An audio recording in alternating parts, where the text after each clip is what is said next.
Fourth row right, Cameron T. Robinson, The Athletic. Ryan, it seems like, obviously, with Travion back in run games, took a big step forward the last 2 weeks. It seems like the offensive line's blocking better. Well, you've seen that on film, too. Yeah, I think so. But like you said, it makes a big difference when Trey's back there and we get him to the second level. I thought we got him to the second level quite a bit on Saturday, and he was able to really get to the safeties, and he was physical on a couple runs, and he was able to make a couple guys miss. And so I thought, again, we were more efficient in the second half there, but there was a couple things that got us off schedule. Certainly the sack was something that we did not expect, and so puts us in a really tough situation there. But again, the efficiency certainly starts with the offensive line. I think you saw some of that again. I think you're seeing steps forward, and Trey is a big part of that. Front row, Dave Biddle, 24/7 Sports. Ryan, Jermaine Matthews played as much as he is. I know he was a big-time recruit, enrolled early, but are you kind of surprised how far along he is at this point? When we recruited Jermaine, we felt like this was a very competitive player. We had him in camp, and at camp, it was a really hot day out there, and he competed the whole day and just kept going and going. Usually guys, and at the time, we hadn't offered him, and he was fighting for a scholarship. He was just hungry. You could see it. And then when he got in here, you saw the same thing. I mean, once the competition started, he was at his best. So you just never know till you get him into those situations. But it seems like the bigger the stage, the more he likes it. And he is, nowhere near a finished product. But the competitiveness and the physicality is there. He's been challenged having to step up to be a starter. He's responded to that. And now, that he's put a couple of games on film, he's going to have to now continue that and show consistency. I want to ask about another true freshman real quick. I know you have depth issues at tight end. Any plans on using Jelani Thurman maybe a little bit? Yeah. We're trying to build as much depth as we can in that room. I thought that G and Pat both stepped up in a big way. Jelani has an opportunity every day to show that he can be counted on in a game, and he was ready to go in the game if needed, and so we'll keep pushing him to get better. We think he has a tremendous skill set, and he has a very bright future ahead of him. So we're all in on him. So he's the tight end, as we talked about before. The tight end position is a developmental position. There's a lot there. Yep. Joey Kaufman, Columbus Dispatch. Ryan, you said after the game with the punt and when Jesse took off running, there was a miscommunication happened there. And now that you've had some time to look back on it, what led up to that? Well, the ball should have been punted. Never should have been run in that situation. So ultimately, I'm the head coach, and so it comes back on me. But it needs to be communicated better, and it's unacceptable. Any way the communication happens where it's a miscommunication like that? I just think the communication has to be clearer. When you make it too gray, you just you make it hard on the player, and no excuse. Jesse needs to punt the ball, but I think as coaches we can be clearer in exactly what we want on a play. Nathan Baird, Cleveland.com. I guess continuing on that subject, this is going back to last season. Obviously, you had two situations last year. You had called punt fakes against Michigan, against Georgia, and they're not lined up right. They're not communicated right there. So, what happened in the offseason that even despite those issues, you decided to extend Parker? You got a raise, and continue what is also sort of an imbalance in the coaching staff between offensive and defensive coaches. Well, I watch Parker every day, and I see the way he coaches, and I think he's a great teacher and a great coach. And I can just tell you that he works as hard as anybody in the building.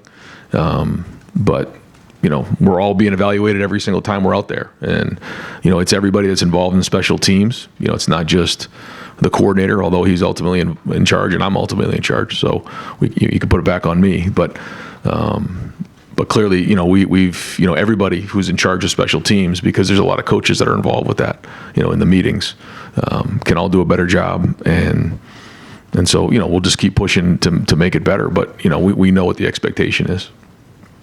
Changing subjects, it seems to be like this dichotomy right now between being pretty excited about the way the offense has looked in the second halves of games, but not so much in the first half. And where is your kind of balance of thought right now between being encouraged by what you're seeing in the second halves, but also maybe wondering when the first half is going to leave you too big of a hole to pull out of.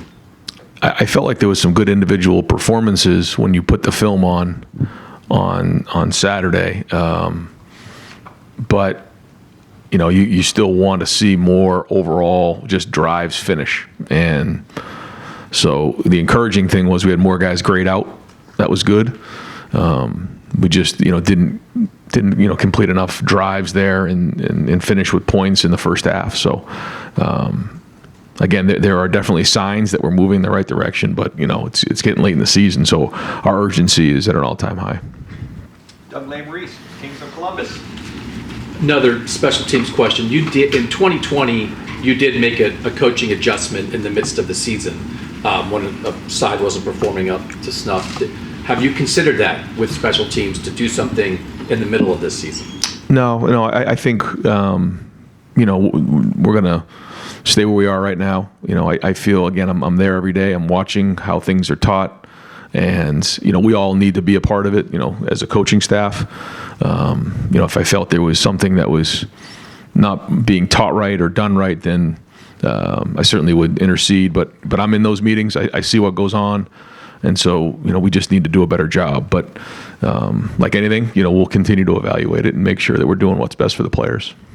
And a handful of plays last week during the season when you've had two running backs on the field. We know Chip is sort of like a fullback sometimes in those situations, but what does it give you every now and then when you maybe have Travion and Chip out there together? What does that do to the defense?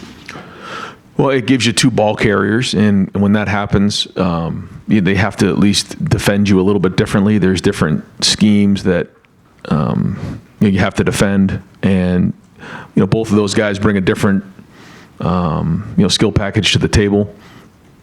And when you're in three wide receivers with one tight end, they defend you a certain way. When you bring in another running back, it's just the spacing's different, the schemes are different, the angles are different. And sometimes when you can change that up, it opens up things in other areas, so a team isn't just focused on one personnel grouping or one scheme. And so to mix those things in is healthy. Now, you have to be efficient with it, and you have to figure out where you want to spend your time to get really good. But both of those guys give us something on the field at the same time. Austin Ward, the podcast, Rivals. Ryan, I'm wondering if there's been any sort of philosophical change with the way that you all manage the injuries. In that, Emeka could go, held him out. Cade, emergency, held him out. Travion. I know that the training staff is ultimately going to make that decision. It's not all in your hands, but is there anything to that maybe after last year, or maybe not with Jackson, I don't know, that you want guys healthier at the end of the year and you're more willing to play a patient game than you might have been in the past? I don't think that's exactly it. I don't think it really has much to do with last year. I think in the situations that you're talking about guys who will do anything to get back on the field. I just think those are two very unique situations, and both guys are available and just like, Coach, I'm ready to go into the game, and we identify and say, yeah, you could probably an emergency role, and you are available in case something happens, but you're not at 100%, and so. It's the training staff's job to make that decision. And then for me, hey, listen, he's not where he needs to be. If he needed to play 10 to 15 to 20 plays, he could do that. But certainly in the long run, it'd be better off if he didn't. That's the conversation. And so, every situation is unique. And that's why, I lean to the doctors and I lean to the sports medicine folks that give me that advice. What's the calculus for you? If that's the information that's presented and it's 10 to 15, is it the score of the game? Is it the opponent you're playing that week? I mean, it's all of that. All the above. Yeah. I mean,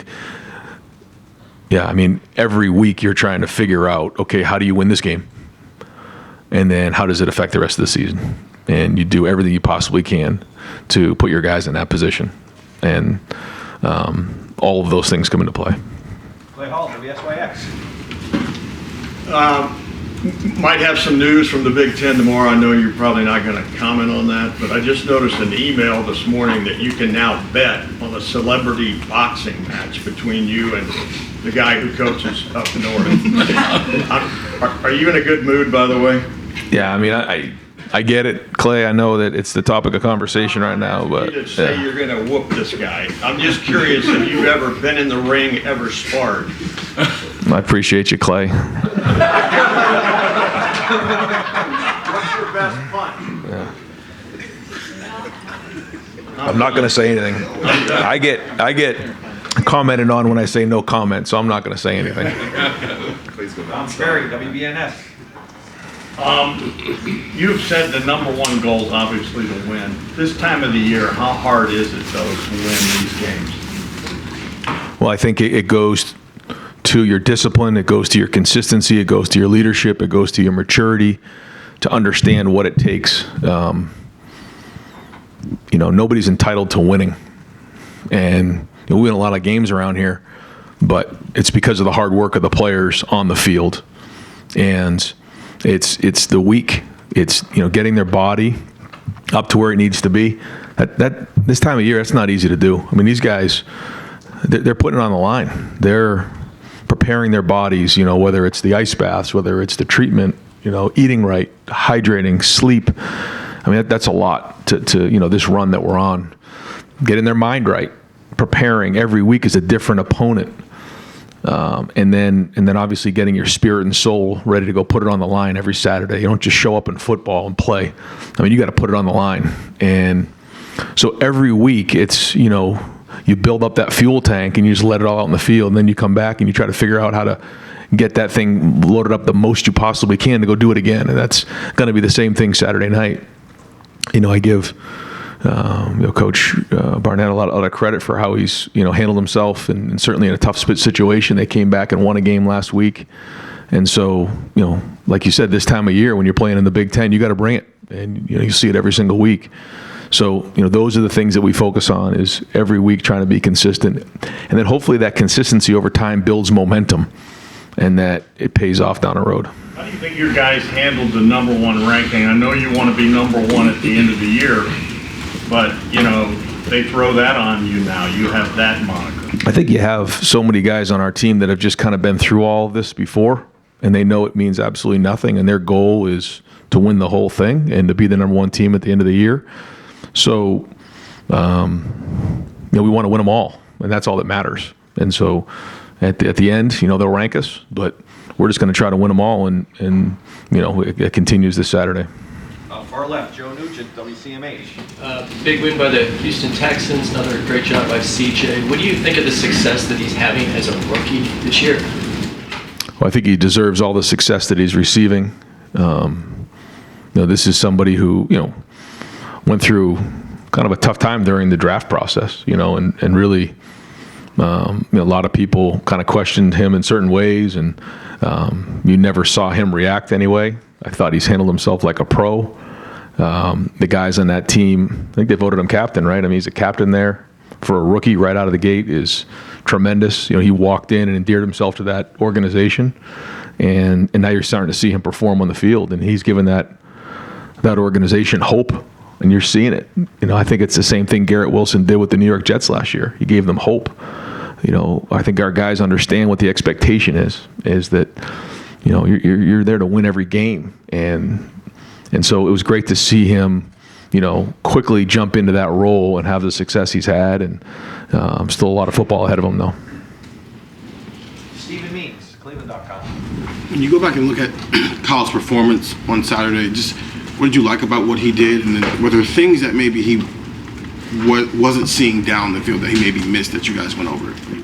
Nothing down the field, no. I mean, they were in a pretty too high shelf the entire game, so there wasn't much down the field. Safeties were 20 to 25 yards deep on both sides for the majority of the time, and certainly the interception on the 2-minute drill, the ball needs to be layered better. That was the Will linebacker who made that play, and so he knows that. But I thought he was efficient. I thought he checked the ball down when, if they're saying you're not going to throw the ball down the field, you have to be willing to take the check down. And a good example of that was in the first drive. They put a cover 2 on it. He checked the ball down to Emeka, nice and easy, simple football, 10-yard gain, and we keep moving the chains. And that's what you have to be willing to do, is identify what you're getting and then make the right read. So there was some of that. Even the check down to Travion was well done. The timing was right. So I think we could have done a little bit better job of helping him on a couple of the things. We could have thrown it better, caught it better. But if it wasn't for the interception, he would have graded out a champion. I thought overall he graded out well, but anytime you throw an interception and turn the ball over, you're not going to be graded out that way. So, again, I thought there was progress made. He started off well, had a bunch of completions in a row. That was good. Something that, we've been focused on trying to get into a rhythm early in the game. So, some real good there. And he's got to take the next step here again this week. Andy Backstrom, Letterman Row. Ryan, might have been your best day in the red zone as far as efficiency. I know at times you talk about it's just mainly execution more than anything, but what did you see from the red zone? Well, I thought there was precision down there, like you're saying. I think the throw, I forget what yard line we were with G, but the throw and catch was tremendous. And then the couple throws that Kyle made to Marvin were really well done as well. I mean, highly high efficiency there. And then the run game. I mean, we were running downhill on a couple of those, and every yard is worth 2, and we got vertical on those, and just overall ran the ball better and had more efficiency in the pass game. And how is Devin doing in his recovery? Yeah, good. Hopefully have a full week this week and be available. He was available on Saturday, so that was good. But another week of not playing certainly allows him to heal even more. So he'll be getting close to 100% here soon. Pat Murphy, 24/7 Sports. Ryan, I wanted to clarify on the fake punt. Was it called a fake punt and Jesse just saw something and ran? Was that the situation? No. I mean, you have a rollout punt, and there are certain times where if nobody's out in front of you, you can take it. And we usually roll out to our right. We rolled out to our left in that spot, and so there was an overload to the right, and so the decision we just made too quickly, and they were able to rally to it. And so once you get the ball in that spot, we want the ball punted. Following up on Kyle, we've seen him have some really good stretches in games, and then like 11 for 11 to start, then he goes 1 for 5, then he comes back and plays well at the end. Sometimes it's been first half, second half. When you guys look at good stretches versus bad stretches, are you seeing anything, trends or anything for him when it's working and when it's clicking and maybe when it's not? I think the only thing I can recognize is when his feet are right and his eyes are right, that's when he's at his best. Yeah, I don't know if I can recognize anything in particular other than that. I think there's been some times maybe earlier in the game where his feet are moving a little bit faster or maybe a little bit slower than the game, but once he's found the rhythm of the game and his feet are in rhythm, that's when he's been at his best. Is there a way to get him that way earlier in games? Yeah, a little bit. You try to find things that he's comfortable with, but sometimes you can't always predict it the right way, and you have to continually get more and more experience behind you so that you can get that feel for it. But a big part of it is during the week, trying to give him those looks so that. And I thought he did a nice job of that in the game. There was some things that came up where you're looking for a route down the field. All of a sudden, there's just like bodies right there. You find the check down, and that's good football. And it just now you have to be disciplined enough to do that. You have to be able to execute those things. But I thought there was some good decisions made there. Dan Hope, 11 Warriors. Ryan, it looked like Tommy hurt his arm at the end of the game. Is he okay? Yeah, it was another physical game, and it's like you come out of the game and you go in there and try to identify what happened with everybody. So we'll keep trying to get these guys treatment the best we can. That's kind of what I was talking about when it comes to bodies. Everyone's kind of this time of year is struggling. So, yeah, I mean, I expect them to be out there today, and we'll kind of see how the week goes. But this time of year, you're gonna have a lot of guys with bumps and bruises for sure. With Denzel and Lathan, are you expecting to have either of them back this week? Yeah, I don't know. I think. We're expecting Denzel to have a pretty good week of work here. Lathan, I think we're probably going to continue to identify kind of where he's at, maybe later in the week. But yeah, Denzel will be out there today. Tony Kerkman, Buckeye Huddle. Ryan, with your secondary, last year you guys started 5 corners and 5 safeties throughout the year. This year you're already at 4 corners and I think 5 safeties. What's been the difference in keeping that level despite still playing a bunch of guys? Well, I think it comes down to just the recruiting and making sure you have the right guys there, but then also the experience. You think about where now Jordan is and Denzel, and you added IGB into the mix. Jermaine Matthews able to step up in a big way though. And I just think overall we just have more depth than we've had there and just more experience where maybe in the past we were playing young guys, freshmen, or sophomores that hadn't played a lot.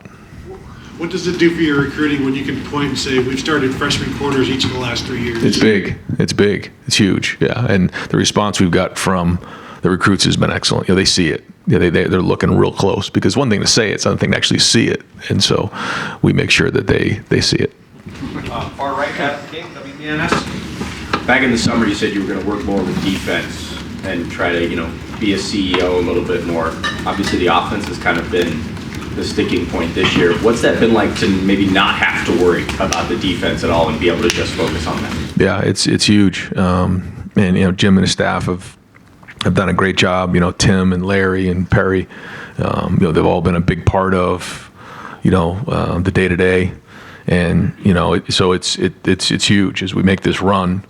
But ultimately, I got to make sure everything's in place, and we got to have all three phases going in the right direction here and be at our best. Kyle, obviously you can coach him up every game, but at some point you're kind of looking for him to take that next step. Is there anything else you can do at this point, or is it just getting him reps in the game and hoping it just kind of breaks out? Oh yeah. No, you keep grinding on it. You keep working at it. Constantly. Yeah. I mean, you never, change that part of it. No, I mean, Kyle has been here for a couple years, but he still hasn't played a ton of football. So the more he gets out there, the more you grind on it, the more you learn, the better off you're going to be. You think about those guys who have been in the NFL for, 8-10 years, some guys longer than that. They just have such an advantage over everybody because they've seen it so much. And so the guys who can learn quickest from their mistakes are usually ones that get better the fastest. So, we stay after it, just like every position, but certainly quarterback is the one that's most visible. Spencer Holbrook, 11 row. Right, it's not that the offensive line doesn't like the other running backs, but it seems like they're blocking harder since they got back, and the run game just looks a little cleaner. Have you seen that, and just how much of a difference does just having Trey in there make it look cleaner? It's probably, maybe it's a little bit of both there, but I think I mentioned that before. It's everybody involved. It's the receivers getting in there and digging people out. It's the tight ends and their blocks.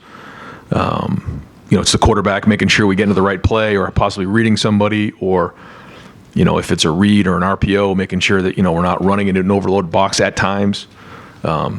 It's making sure that as coaches we put them into the right play. I mean, it's everybody involved. But when you're having success, you just believe more. You start to see more of a confidence, and that's probably what you're recognizing. Tim May on 3. Thank you, Jerry.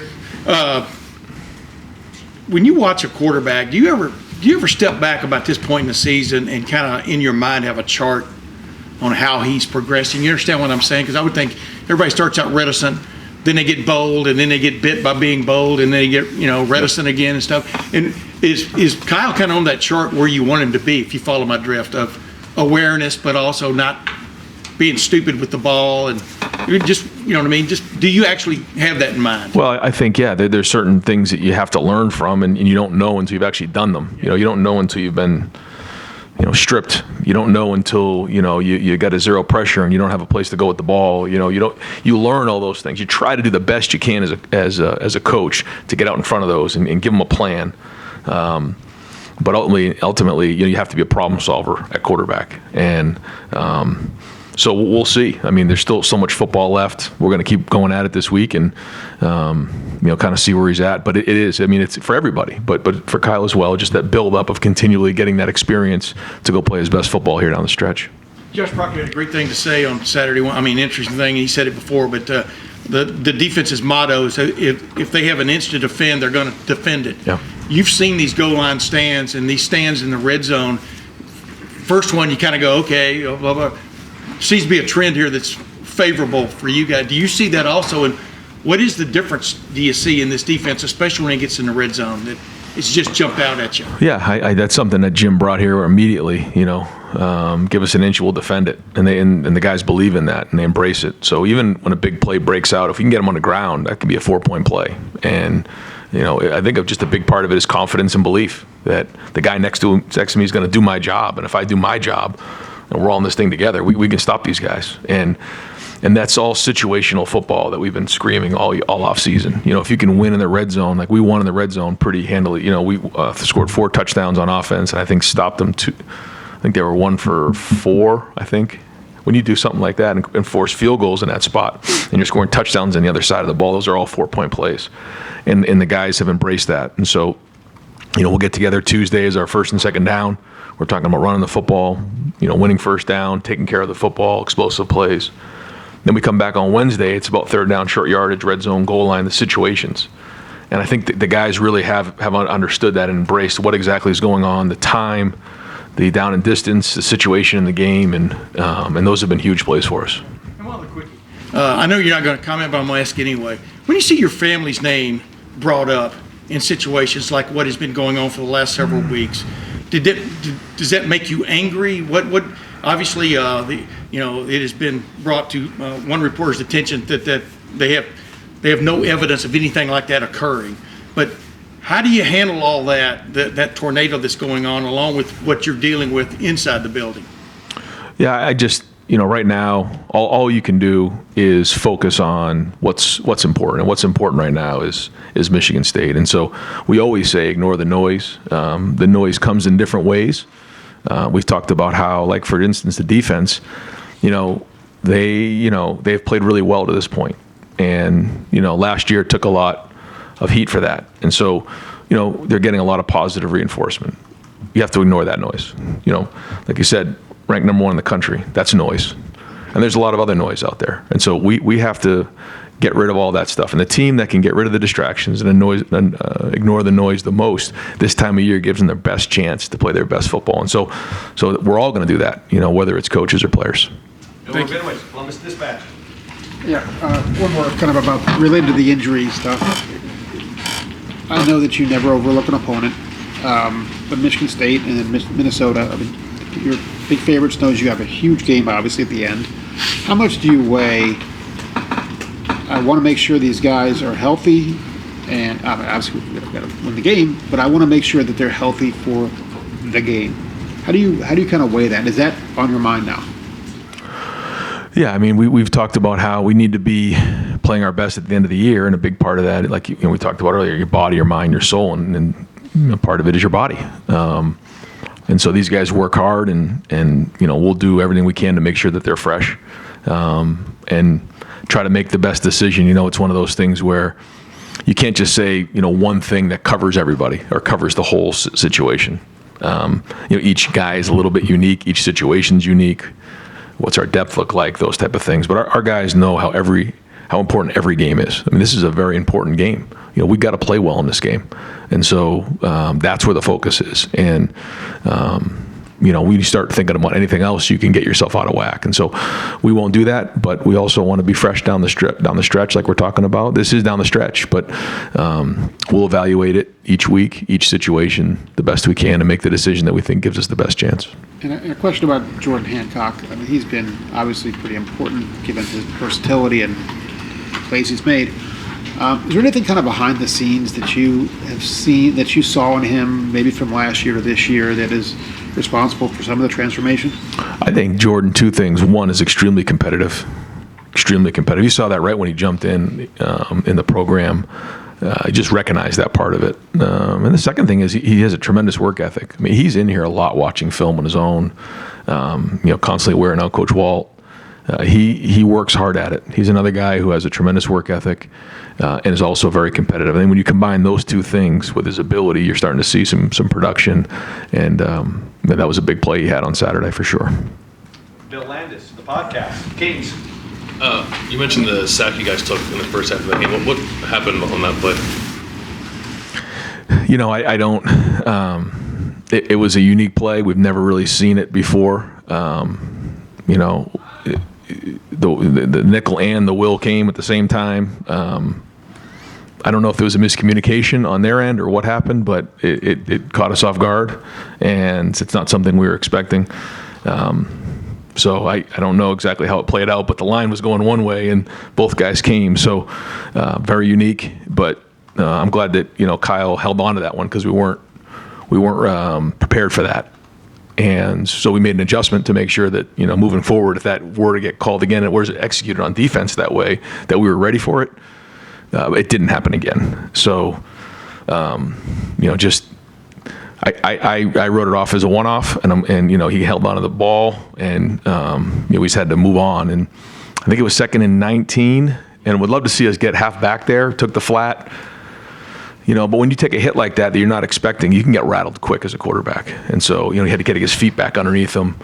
And, you know, at the end of the play, we ended up pooching. And I know that's not a great scenario. That's not what we want to be. We want to score points in that spot, but we didn't turn the ball over. And we don't want to lose the ball in 3rd and extra long. So overall, I thought Kyle in that moment handled himself well. That's how that played out.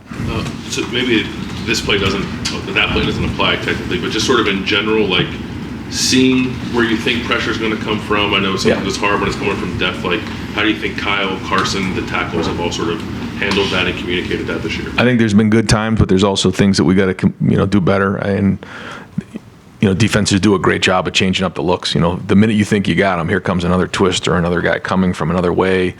And, you know, as a coach, it's like, well, if it looks like this, you know, they really can't bring that guy. And then all of a sudden they bring him and run a guy over, you know. And so you have to be able to react. You have to be able to identify what they're doing early in the game. And I remember a coach telling me one time that used to go against, you know, Peyton Manning, that, you know, early in the game they'd bring something that he hadn't seen before. And the first thing he'd do is just throw it over his head. They'd punt, and you weren't going to get him again.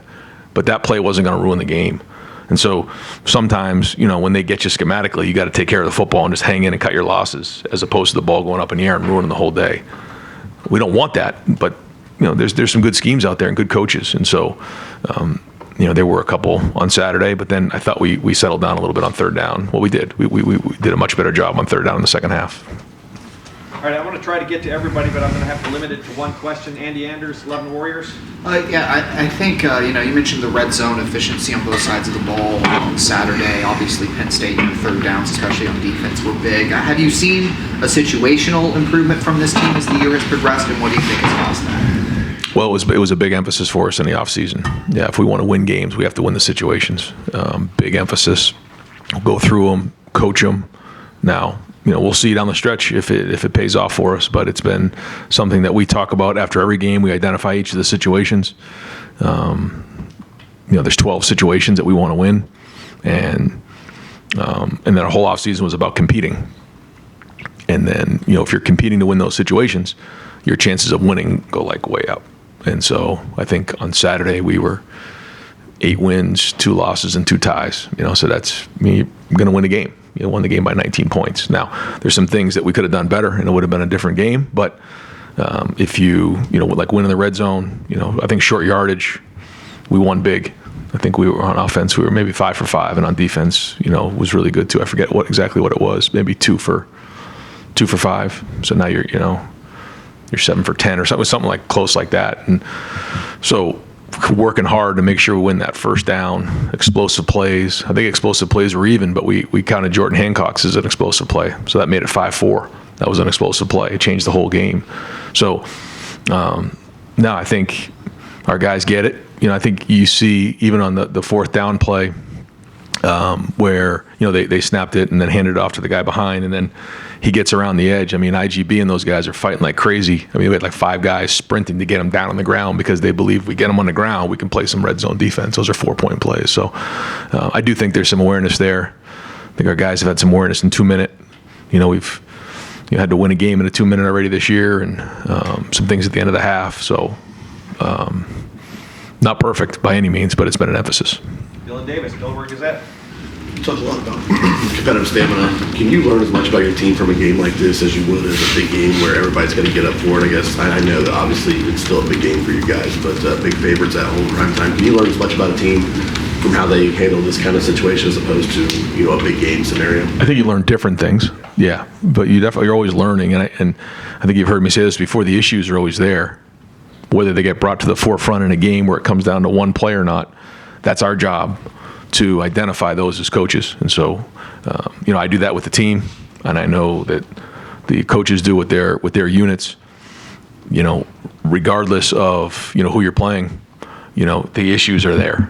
And so you have to identify what those issues are, that, need to get fixed, and the things that are going well need to be enhanced. So we watch on offense and defense, we watch clips of the good plays, the things we got to continue to build on, and the plays that, hey man, like if we don't get this thing fixed, it's going to be a problem down the road. And I think the guys appreciate that, and they know that we're continually working to get better because, if we've learned this year, it can come down to a play or two. We certainly know that coming off of last year. Jeremy Birmingham, the podcast. Brian, you guys all year, I think you probably will admit, haven't played a complete game offensively, and it seems like things ramp up in the second half every week where you are more efficient and maybe a little bit cleaner. You lost Kevin Wilson in the offseason, and it hasn't really been talked about, the alignment of the staff, who's upstairs, who's on the field. Is there anything to that discussion? You have guys in the box that are relatively inexperienced compared to what Kevin was. Do you guys think about changing that at all, or is there do you attribute the success in the second half to getting a chance to collect those thoughts at halftime? I don't know. I think that one of the things we've tried to do is really establish the run game this year, probably maybe more than last couple of years with CJ. And, it sometimes takes a little time for you to establish the run game. I think you're starting to see that happen as the game goes on. You start to see those 3-yard hits get to 4 and 5, and then you start to see the 5 and 6s get to, a little bit more explosive plays, and then it opens up more things in the pass game. But there's no question that we want to be faster. We want to be moving out of the gates. We want to be more efficient. We want to score. But, part of the run game too is, making hard 3s and 4s early on. And so what that forces you to do is you got to be really good on third down. And that's to me what didn't happen on Saturday. We didn't execute on third down in the first half. And because if you can convert on those third downs and you can start to wear on the run game a little bit, that's when every play gets a little better. So I think it more has to do with, being more efficient on third down, especially early in the game. You said before, you don't want to be banging your head into the wall, but that's happened pretty much every game this season. Is there a point where you say, we've tried it, it's not where we wanted it in the first half, and let's adjust, or is it just keep plodding along? Well, it's working with the team, right? I mean, that's the first thing you identify is, is it giving you an opportunity to win the game? Now, if all of a sudden, the game changes and, starts to become back and forth or whatever, then you may have to change your philosophy. But, we want to make sure that we're doing everything we possibly can to win that game, and then we go from there. If we have to, I'm just saying, if we have to come out and just, throw the ball every snap, then we'll do that too. But the balance is what we're looking for. And so we'll just keep grinding on it. Last question, Steve Hellwagen, 24/7 Sports. Yeah, Coach, Josh Proctor, I think on the goal line had back-to-back tackles on second and third down, and then has the hit for the interception as well. Kind of an unsung hero, maybe around so many other guys on that defense. Just what he bring, I guess, in those situations, and is he okay after kind of getting a little knocked out there? Yeah. I think he's going to be ready to roll here. We'll keep looking at it, but tough player, productive player. Been through a lot, been through injuries, been through a few years here, seen the good, the bad, but he's still here and graded out a champion, and that was one heck of a play. He never broke stride. And that was a big-time collision, and did a great job of just veering off of him enough not to make contact, with his head. And that's not easy to do when you're going full speed like that. I mean, and you're making, split-second decisions, and that ball squirts up in the air to Jordan. That was a huge play in the game. So, we're counting on him to be a guy that we can, rely on down the stretch to be a big part of our defense, because he's a veteran guy that certainly has a lot of ability. Great. Coach, thank you very much. Thanks, guys. Thanks, Ryan.